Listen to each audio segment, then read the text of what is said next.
दोस्तों नमस्कार। आज हम पढ़ने वाले हैं भारत की नदियों के बारे में। तो चलिए देर ना करते हुए वीडियो की शुरुआत करते हैं और भारत की नदियों के बारे में पढ़ने का प्रयास करते हैं। देखिए, भारत की नदियों को दो भागों में बांटा गया। भारत की नदियों को दो भागों में बांटा गया, एक हिमालयी नदियाँ और दूसरा है प्रायद्वीपीय नदियाँ। अब हिमालयी नदियाँ कौन सी होती हैं? जिन नदियों का उद्गम स्थान या उद्गम स्थल क्या होता है? हिमालय होता है, उन्हें हिमालयी नदियाँ कहते हैं। मध्य भारत और दक्षिण भारत की नदियों को प्रायद्वीपीय नदियों के अंतर्गत रखा जाता है। तो इस वीडियो में हम सिंधु नदी तंत्र और ब्रह्मपुत्र नदी तंत्र के बारे में पढ़ेंगे। फिर अगली वीडियो में पढ़ेंगे गंगा नदी तंत्र के बारे में। फिर इसके बाद तीसरे लेक्चर में पढ़ेंगे मध्य भारत और दक्षिण भारत की नदियों के बारे में। तो भारत की नदियों के बारे में हम पढ़ेंगे 3 लेक्चर में, है ना। तो चलिए देर ना करते हुए शुरू करते हैं और आज हम सिंधु नदी तंत्र और ब्रह्मपुत्र नदी तंत्र के बारे में पढ़ने का प्रयास करते हैं। तो चलिए शुरू करते हैं, सिंधु नदी तंत्र के बारे में पढ़ने का प्रयास करते हैं। देखिए, सिंधु नदी का उद्गम स्थल क्या है या उद्गम स्थान क्या है और मुहाना क्या है ना। तो कहने का मतलब उद्गम स्थान क्या होता है? जहाँ से नदियाँ निकलती हैं वह उस नदी का उद्गम स्थान होता है, तथा जहाँ जाकर वह नदी किसी बड़े जलाशय में, सागर महासागर में जाकर जहाँ गिरती है तो उसे उसका हम मुहाना कहते हैं, है ना। जहाँ से निकलती है वह उसका उद्गम स्थान और जहाँ पर समाप्त होती है वह उसका मुहाना कहलाता है। देखिए सिंधु नदी के बारे में, देखिए इसका पहला बिंदु है सिंधु नदी 3 देशों में होकर बहती है। सिंधु नदी 3 देशों में होकर बहती, वो 3 देश कौन से हैं? तो सिंधु नदी चीन, भारत और पाकिस्तान से होकर बहती है ना। फिर इसके बाद देखते हैं, देखिए सिंधु नदी चीन के तिब्बत में मानसरोवर झील से निकलकर भारत के लद्दाख में प्रवेश करती है, फिर यहाँ से पाकिस्तान होते हुए अरब सागर में गिर जाती है। फिर इसके बाद देखिए क्या है, सिंधु नदी तंत्र में 2 नदियाँ तिब्बत से आती हैं, सिंधु और सतलुज नदी। सिंधु मुख्य नदी है और सतलुज उसकी सहायक नदी है। इसको भी आप याद रखिएगा कि सिंधु नदी तंत्र में 2 नदियाँ तिब्बत से आती हैं। कौन कौन सी? सिंधु और सतलुज नदी। सिंधु मुख्य नदी है और सतलुज उसकी सहायक नदी है। फिर इसके बाद देखिए, सिंधु नदी के दाएं तट पर भारत का लेह शहर स्थित है, जो कि लद्दाख की राजधानी है। सिंधु नदी के दाएं तट पर स्थित है भारत का शहर, कौन सा? लेह। इसको भी आप याद रखिएगा। देखिए सिंधु नदी की सहायक नदियां कौन सी हैं? तो इसको भी आप याद रखिएगा, झेलम, चिनाब, रावी, व्यास और सतलुज। तो देखिए ये 5 नदियां सिंधु नदी की सहायक नदियां हैं। इनके नाम आप याद रखिएगा, झेलम, चिनाब, रावी, व्यास और सतलुज नदी। इसको आप मैप में देख सकते हैं कि जो सिंधु नदी है वह चीन के तिब्बत में मानसरोवर झील से निकलकर भारत और पाकिस्तान होते हुए जाकर अरब सागर में गिरती है ना। तो इसको आप याद रखेंगे। इसमें भी मैप में भी देख सकते हैं कौन सी इसकी सहायक नदियां हैं, झेलम, है ना, चिनाब, रावी, व्यास और सतलुज। ये नदियां सिंधु नदी की सहायक नदियां हैं। सिंधु नदी के साथ साथ सतलुज नदी भी मानसरोवर झील से निकलती है। इसको भी आप याद रखिएगा। सतलुज के अलावा बाकी जो सिंधु नदी की सहायक नदियां हैं ये सभी कहाँ से निकलती हैं? तो इनका उद्गम स्थान भारत में ही है। इसके बाद क्या है, सिंधु नदी तंत्र के जल को लेकर भारत और पाकिस्तान के बीच 1960 में जल समझौता हुआ था, है ना। इसको आप याद रखिएगा कि सिंधु नदी तंत्र के जल को लेकर भारत और पाकिस्तान के बीच 1960 में सिंधु जल समझौता हुआ था। क्यों हुआ था? सिंधु नदी और उसकी सहायक नदियां सब भारत होकर ही पाकिस्तान को जाती हैं, है ना। तो पाकिस्तान को यह डर सता रहा था कि कहीं भारत इन नदियों का पानी रोक न दे, तो इसलिए 1960 में सिंधु जल समझौता हुआ था। इस संधि में भारत के तत्कालीन प्रधानमंत्री जवाहरलाल नेहरू और पाकिस्तान के तत्कालीन राष्ट्रपति अयूब खान ने दस्तखत किए थे। देखिए सिंधु जल समझौता जो हुआ था तो इसमें क्या निर्णय लिया गया देखिए सिंधु नदी तंत्र में 6 नदियां हैं। सिंधु नदी को मिलाकर 6 नदियां हैं, जिसमें यह निर्णय लिया गया कि 3 नदियों के पानी का उपयोग पाकिस्तान करेगा और 3 नदियों के पानी का उपयोग भारत करेगा। तो वो 3 नदियां कौन सी हैं? सिंधु, झेलम और चिनाब। इन नदियों के पानी का उपयोग पाकिस्तान करेगा और रावी, व्यास और सतलुज नदी के पानी का उपयोग भारत करेगा, यह निर्णय लिया गया था। सिंधु, झेलम और चिनाब नदी के पानी का उपयोग पाकिस्तान करेगा, रावी, व्यास और सतलुज नदी के पानी का उपयोग भारत करेगा। सिंधु, झेलम नदी और चिनाब के पानी को भारत रोक नहीं सकता, लेकिन यहाँ पर विद्युत उत्पन्न कर सकता है ना। तो ये सिंधु नदी के बारे में कुछ जानकारी थी। फिर इसके बाद देखते हैं तो सिंधु नदी की सहायक नदियों के बारे में जो महत्वपूर्ण बिंदु हैं उनको पढ़ने का प्रयास करते हैं। सिंधु नदी की जो सहायक नदी है चिनाब नदी, इसका उद्गम स्थान क्या है? यह बाड़ा लाचा दर्रा से निकलती है और फिर जाकर सिंधु नदी में मिल जाती है। तो इसका उद्गम स्थान क्या है? बाड़ा लाचा दर्रा। यहाँ से होकर यह निकलती है और सिंधु नदी में जाकर मिल जाती है। इसके बाद देखिए हिमाचल प्रदेश में चिनाब नदी को चंद्रभागा नदी के नाम से भी जाना जाता है। जो चिनाब नदी है यह सिंधु नदी की सबसे बड़ी सहायक नदी है। फिर देखिए चिनाब नदी को चंद्रभागा नदी क्यों कहते हैं? देखिए हिमाचल प्रदेश में 2 नदियां हैं, चंद्र नदी और भागा नदी। तो चंद्र और भागा नदी जहां आकर इनका संगम होता है, जहां आकर ये 2 नदियां मिलती हैं, वहीं से चिनाब नदी शुरू होती है। इसीलिए हिमाचल प्रदेश में चिनाब नदी को चंद्रभागा नदी के नाम से जाना जाता है ना। तो ये कुछ महत्वपूर्ण बिंदु थे, इसको आप याद रखिएगा। फिर इसके बाद देखते हैं, देखिए हमने सिंधु नदी की सहायक नदी चिनाब नदी के बारे में देख लिया। तो देखिए सिंधु नदी की जो अन्य सहायक नदियां हैं, इन नदियों का उद्गम स्थान क्या है और मुहाना क्या है, कहाँ से निकलती हैं, इसको हमने एक ही स्लाइड में कवर किया है। चलिए पढ़ने का प्रयास करते हैं। देखिए झेलम नदी बैरी नाग झील से निकलती है, जो कि बैरी नाग झील कहाँ है? तो जम्मू कश्मीर में है। फिर इसका मुहाना क्या है? तो झेलम नदी का मुहाना है चिनाब नदी, है ना। झेलम नदी चिनाब नदी में जाकर मिल जाती है और चिनाब नदी फिर सिंधु नदी में जाकर आगे मिल जाती है ना। फिर इसके बाद देखिए श्रीनगर झेलम नदी के तट पर स्थित है, इसको भी आप याद रखिएगा। फिर देखिए सिंधु नदी की सहायक नदी रावी नदी के बारे में। देखिए रावी नदी रोहतांग दर्रे से निकलती है, जो कि कहाँ है? तो हिमाचल प्रदेश में है, क्योंकि दर्रों के बारे में हमने पढ़ा। रोहतांग दर्रा कहाँ है? हिमाचल प्रदेश में। तो रावी नदी जो कि रोहतांग दर्रे से निकलती है, जो कि कहाँ है? तो हिमाचल प्रदेश में है। यह भी आगे जाकर चिनाब नदी में मिल जाती है ना। इसका अगर पूछे रावी नदी का मुहाना क्या है? तो चिनाब नदी, है ना। और रावी नदी का उद्गम स्थल क्या है? तो रोहतांग दर्रा, जो कि हिमाचल प्रदेश में है। फिर इसके बाद देखिए लाहौर रावी नदी के तट पर स्थित है ना, इसको भी आप याद रखिएगा। फिर देखिए सतलुज नदी।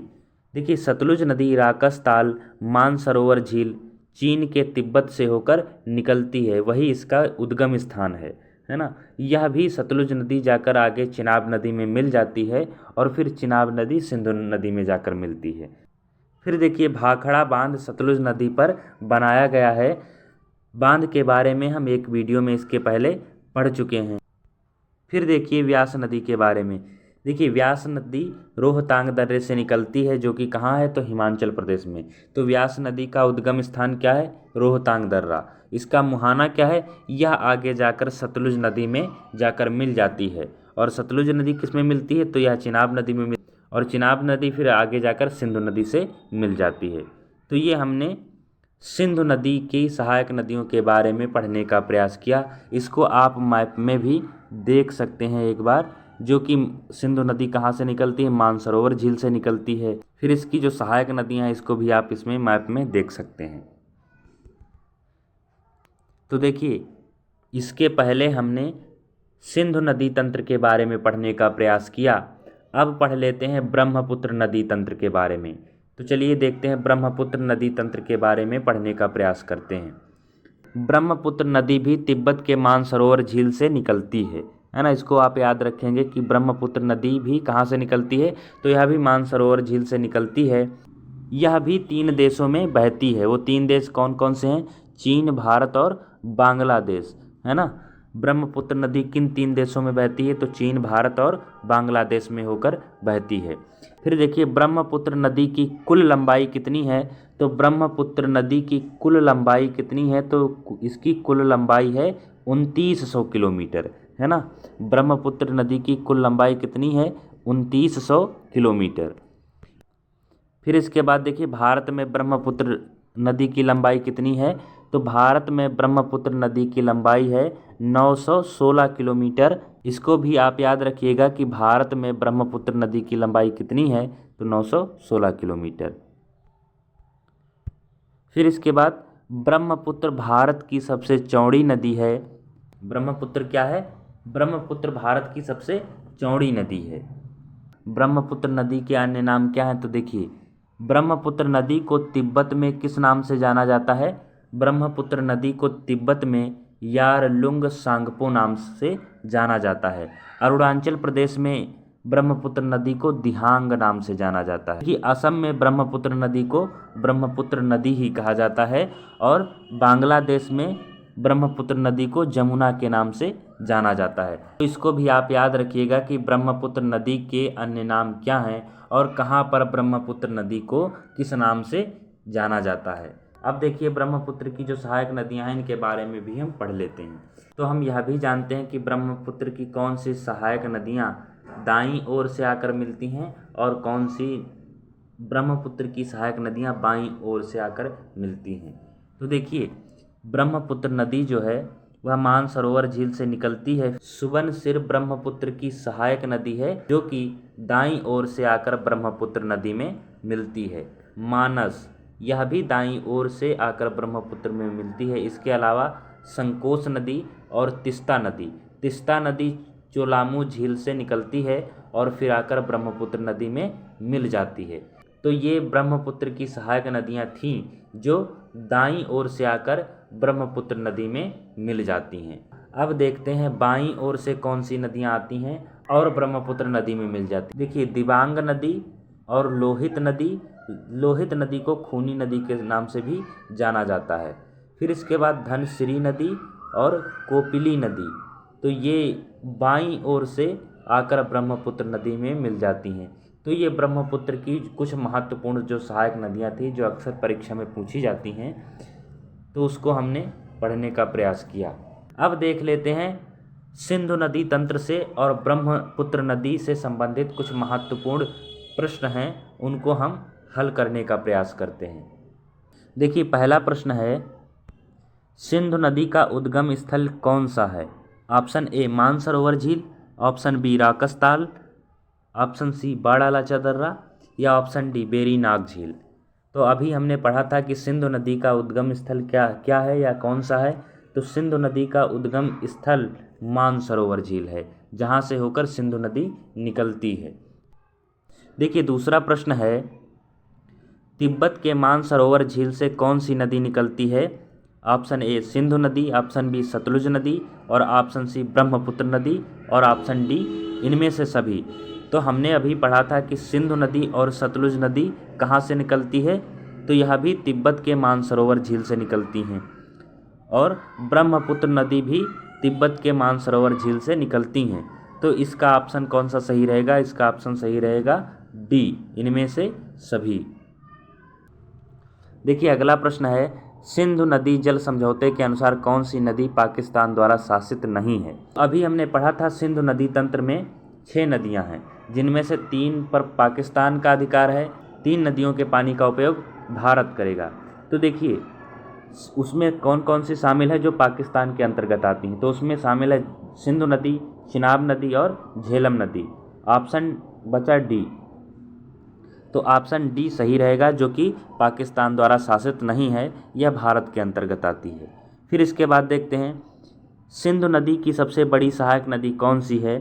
ऑप्शन ए सिंधु नदी, option B Chenab, option C Jhelum, option D Ravi. तो इसका ऑप्शन कौन सा सही रहेगा? तो इसका ऑप्शन सही रहेगा अभी हमने पढ़ा था चिनाब नदी, जो कि सिंधु नदी की सबसे बड़ी सहायक नदी है ना। फिर देखिए अगला प्रश्न है, मानस नदी किस नदी की सहायक नदी है? ऑप्शन ए गंगा नदी, option B Brahmaputra, option C Sindhu, option D Narmada. तो याद रखिएगा मानस नदी किस नदी की सहायक नदी है, तो ऑप्शन बी इसका सही रहेगा, ब्रह्मपुत्र नदी। फिर देखिए अगला प्रश्न है, भारत में सांगपो नदी को किस नाम से जाना जाता है? ऑप्शन ए गंगा नदी, ऑप्शन बी ब्रह्मपुत्र नदी, option C Yamuna, option D Godavari. तो देखिए इसका ऑप्शन सही रहेगा बी, ब्रह्मपुत्र नदी को सांगपो नदी के नाम से जाना जाता है। फिर देखिए अगला प्रश्न है, रावी नदी का उद्गम स्थल कौन सा है? रोहतांग दर्रा, मानसरोवर झील, बाड़ालाचा दर्रा या चोलामू झील। तो देखिए रावी नदी का उद्गम स्थल रोहतांग दर्रा, इसका ऑप्शन ए सही रहेगा। फिर देखिए अगला प्रश्न है, अरुणाचल प्रदेश में प्रवेश करने के बाद ब्रह्मपुत्र नदी को किस नाम से जाना जाता है? Option A Dihang, option B Lohit, option C Brahmaputra, option D Tsangpo. तो अभी हमने पढ़ा था कि अरुणाचल प्रदेश में ब्रह्मपुत्र नदी को दिहांग नाम से जाना जाता है, तो इसका ऑप्शन डी सही रहेगा। देखिए अगला प्रश्न है, हिमाचल प्रदेश में चंद्रभागा किस नदी को कहते हैं? Option A Chenab, option B Jhelum, option C Sutlej, option D Ravi. तो इसका ऑप्शन सही रहेगा ऑप्शन ए, चिनाब नदी को हिमाचल प्रदेश में चंद्रभागा नदी के नाम से जाना जाता है, क्योंकि जहाँ पर चंद्र और भागा नदी आकर मिलती हैं वहीं से चिनाब नदी की शुरुआत होती है। फिर देखिए भारत की सबसे चौड़ी नदी कौन सी है? Option A Ganga, option B Brahmaputra, option C Godavari, option D Krishna. तो अभी हमने पढ़ा था कि भारत की सबसे चौड़ी नदी कौन सी है? ब्रह्मपुत्र नदी। तो इसका ऑप्शन बी सही रहेगा। देखिए अगला प्रश्न है, दुनिया का सबसे बड़ा नदी द्वीप माजुली किस नदी पर है? Option A Ganga, option B Brahmaputra, option C Godavari या ऑप्शन डी कृष्णा नदी पर। तो इसका ऑप्शन सही रहेगा बी, ब्रह्मपुत्र नदी में, है ना, जो कि कहाँ है? तो असम में। फिर देखिए अंतिम प्रश्न है, लाहौर किस नदी के तट पर स्थित है या किस नदी के तट पर है?